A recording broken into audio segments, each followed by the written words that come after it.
All right, we going? Yeah. All right, rock on. All right. That's so not you. And the new Eric is here. Yeah, very informal to start this one. So thanks for checking into this video again. We are North Star Pro Realty. I'm Eric. We've got Tyler and Tyler here today as well. So we're going through another video, this time more geared towards the sellers. And it's kind of this 30,000 foot view of preparing to sell your home.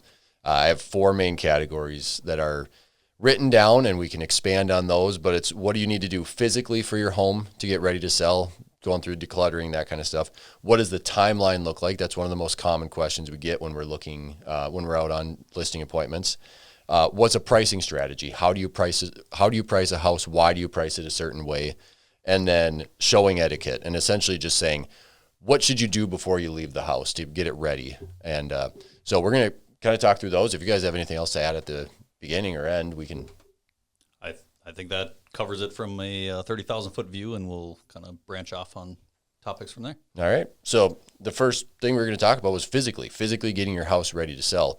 We have appointments. I was just on one recently where someone calls and they say, we just want ideas. We're not ready to sell yet. It's going to be 6 months to a year. What can we be doing during that time to get the house ready to sell? What are some of the most common things? Well, that's a great segue into actually going to North Star Pro Realty to our seller section and downloading our listing prep guide. No way. Yeah. So again, it's one, we want these resources. We actually want you to call us so we can actually come and take a look at it. I like to call it the list. You can read it here. It's a good start, but usually it's start here and then let's go over and do the sniff test. I'm going to go over there and literally I've got smells like your dog, or it smells like cigarettes, or whatever it is, we're going to come in and take a look at that and fine tune that. One pro tip I usually do, as soon as you're here and you think you're done in that room, take a picture of it and take a look at it, on your phone or iPad, or even print it out. It's going to look different than what you see it in person. Yep. Yeah, and I'll touch base on, you had said 6 months or a year of somebody like just thinking about it. Please make that call. Have us out there, A, so that you're heading in the right directions along the way, but B, we can give you some, do this, don't worry about that, some of the focus that some of the clients have of, I would need to fix this thing because it's been bugging me forever. Don't worry about that thing. That's not nearly as important as this thing that you think is great, but maybe we should do something about. So please have those conversations early on, and that'll do us both a lot of good. Yeah. Your future self is going to thank you. Yes. Yep. One of my most interesting ones was I had a house that was ready to go. It was a very nice 2-story home in Buffalo, and it was ready to go. But they brought me downstairs and they just said, this hallway just looks like it was out of some weird movie because there's no doors until you get to the very end. And they were right. I was looking, I'm like, this is, and they had hung pictures up. They had tried to do stuff. They're like, how do we break this up? And so I'm like, well, what's behind this wall? And I walk around, it's their utility room, but it had a closet area that was really hard to get to. So I just said, what if you had someone just put a door in there? And they did. And I looked at it, I was like, that worked perfectly. Like it completely broke that space up to where you're like, this is now it feels normal, where it was like some weird nightmare dream. You look down and you're just like, this is like this long tube almost. It was really weird. That wasn't in that house we previewed where it had about a 60-foot hallway and all the lights were off and you guys jumped out to try and scare me. Scared, yeah. Yeah, absolutely. That was a good one. I'm going to insert that clip in right here. I knew you guys were going to do something stupid. Yeah. There we go. So we're going to do that. Anyway, that's physical. Anything else to add to that before we move on? Yeah. The things in this guide, I really like this because if you're like me, I like the checklist. It's going to break it down room by room.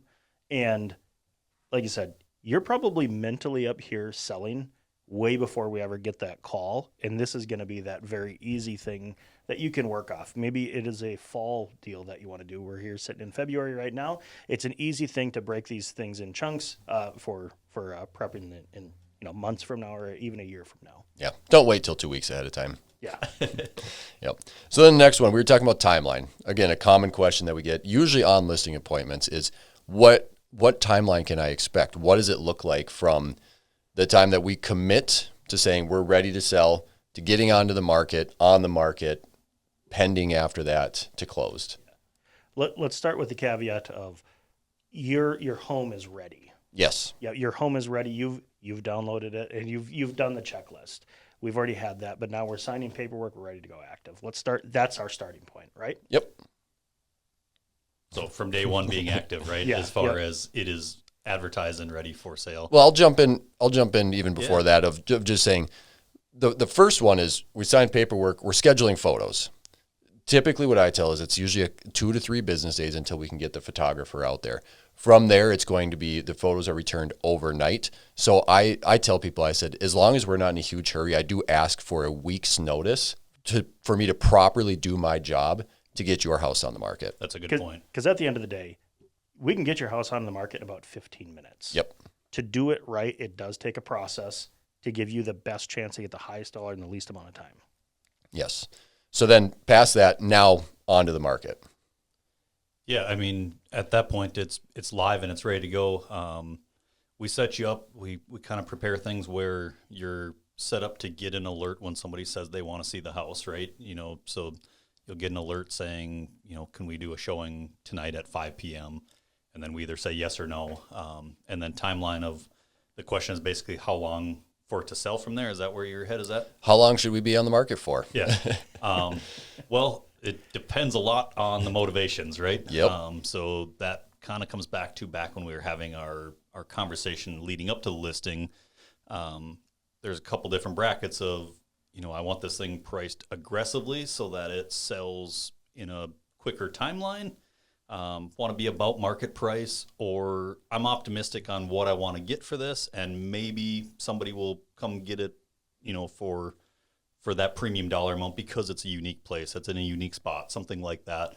It still has to be a rational number, but if you have a $300,000 house and you list it for $100,000, it's going to sell today. Mm-hmm. If you have a $300,000 house and you sell it for 400, or list it, I should say, for 400,000, your timeline is going to be vastly different from that first experience. So, timeline condition is a big part of it, which is why we're having these check boxes. And then just the buyer pool in that segment, right? You might have a super unique house, tons of land, or in-ground swimming pool, or whatever that uniqueness is that is great, but might kind of hone in on a tighter niche of clients. So to nerd out a little bit about on the details, that's like maybe the more emotional side of seller picking a strategy of where they want to be above, at, or below the market. Yeah. But some of the data that I'm going to break down is the days on market. What has bought and sold in the past 6 months of some similar homes to yours. And there's 2 key numbers that I go over is CDOM, cumulative days on market, and PDOM. I actually don't know what the P stands for in the report itself, but I call it the last price point. But I mean, it represents the last price point if there were any changes. Yeah. So it's probably price. But anyway, so slightly CDOM relative. and PDOM, 2 different ones. Usually PDOM is lower than cumulative days on the market. So when I take a look at that, if we are going to maybe take a strategy, again, and sellers are in charge of what they're asking for. If we take a strategy of cumulative days on market and we're at the higher point, if we reach at the price point, and a lot of times it's, 42 days are average in our area right now. But if we get to like day 21 and the PDOM number is at 21, at which price point, that's starting to indicate that, and we're not under contract, that's starting to tell me that, hey, the market is saying we're overpriced right now. We're going to lean into what the data is telling us, but we're also going to correlate it with how many showings have happened. So cumulative days on market, let's go with averages, 42. So a month and a half, and you can really adjust your needle based on your motivations and all of that stuff. And obviously everything depends based on how you've done to prep and anything like that. So. Yep. So that affects it. If the type of offer that you accept is contingent on that person selling their home, that all is going to affect your timeline as well.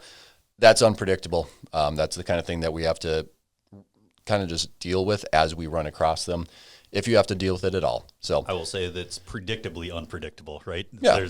There's some control in that situation yet, but it goes off on a tangent compared to like the main core of what we're talking about here. So we still have some control in that scenario of the predictably unpredictable, but it at least goes off on a tangent compared to the norm of what we're talking about. We like to talk on averages on something that is 100% not average, you know, for anybody in real estate, because there's so many Variables, details and variables. Yep. And so we kind of already touched on this, but the next thing I'd mentioned was pricing strategy. And so this is part of what determines if your house sees a list date anniversary or 0 days on market is how you price. In addition to everything that we've already talked about, is there much to really add on? We've kind of already talked about the days on market, which is according to how you're priced. Do we have much to add on there?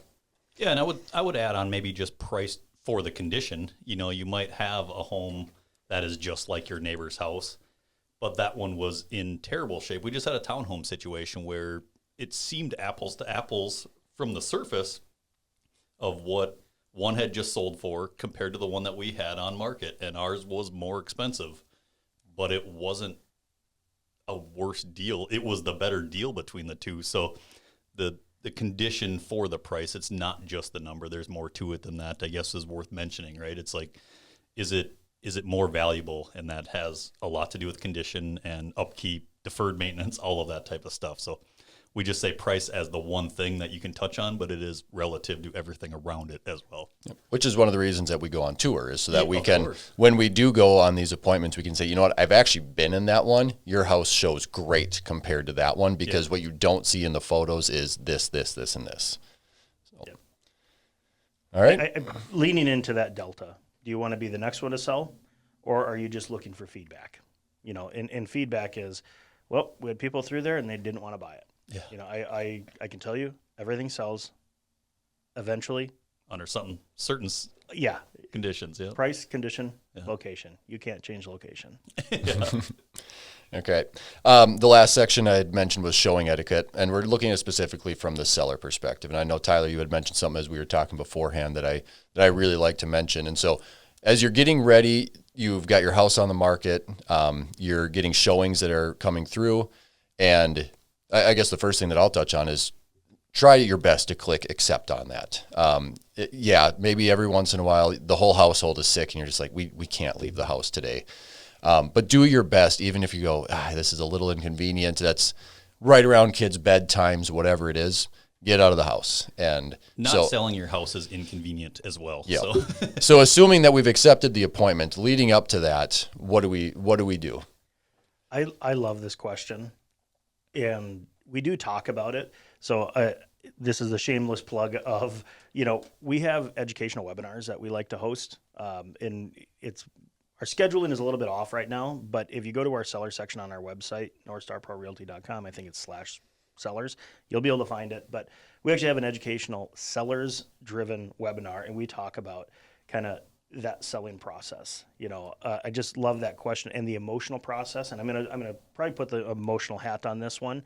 Is you've done the work, you've done the prep, all of this work going into the actual showing right now is leave the neighborhood. Yes. You know, you don't want to see somebody pull in your driveway and pull right out of your driveway because they didn't like whatever. You know, prevent yourself from, you know, seeing that or meeting that buyer. Try and take the emotional part out of something very emotional out by leaving early, and, you know, how early is early? I would say 15 minutes is fair. Yeah. Now, agents are not supposed to be in your house before their allotted time frame, but 15 minutes is fair because some people, they run early and they might park out in front of your house.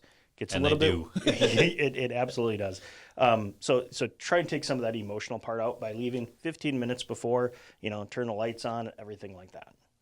Yeah, I think turning the lights on, having it be as inviting of a situation as possible. Yes, that laundry in the corner matters. Yes, the dishes in the sink matter. Don't look like there's a project to be done with your house as much as it's like, whatever, they're not buying the laundry, they're not, whatever, the couch cushions laying on the ground. Make it as tidy and clean and impressive as possible. Pretend like the person that's coming into the house is the one that wants to buy your house. It is, right? It's supposed to be, right? So make sure that they have their best first impression right up to starting at the curb, making sure that there's not just debris blowing in the yard or whatever, just laying out. Cars parked away from the driveway, so it's inviting and opening, not 3 cars in the driveway and you just walked away type of deal.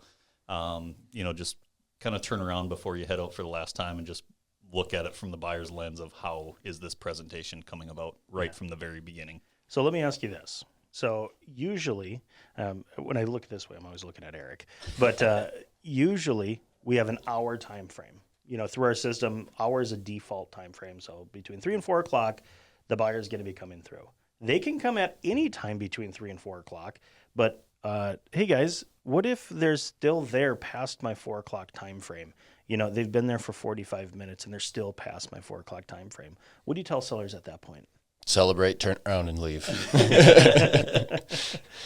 Yeah, if they're still standing upright and smiling, let them be.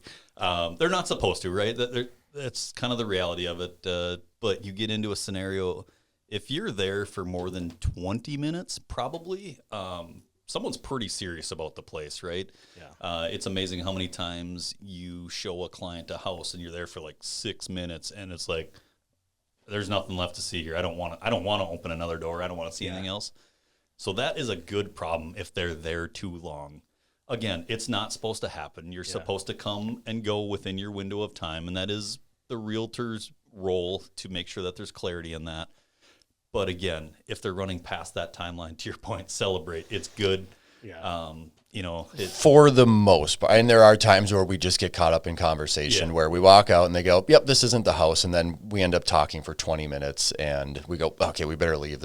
We're getting to the end of that time frame. Yeah. But, and to use it as a real world example, my first house that I sold, that's what happened. I drove by and I'm like, oh, they're still there. That you personally sold. That was your that I house. personally sold. Yep. So I was 10 minutes after, and they've been there for an hour and 10 minutes at that point because I know they showed up right away because I drove by. It was a busy road. Do as we say, not as we do. It was a busy road, so I could actually make it look like it was normal traffic. But anyway, so I drove by and I just went, ooh, I'm going to keep moving. They were the couple that bought it. Yep. And usually if I get this call, it is take that. All right, this is probably a good sign.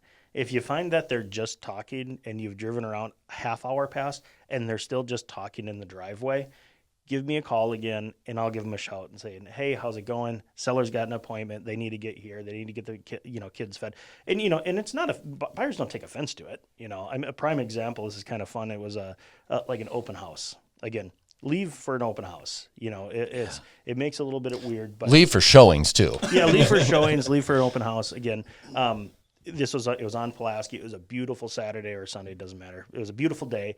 And these people, they showed up, they were 10 minutes early. I show up about 15 minutes early to an open house.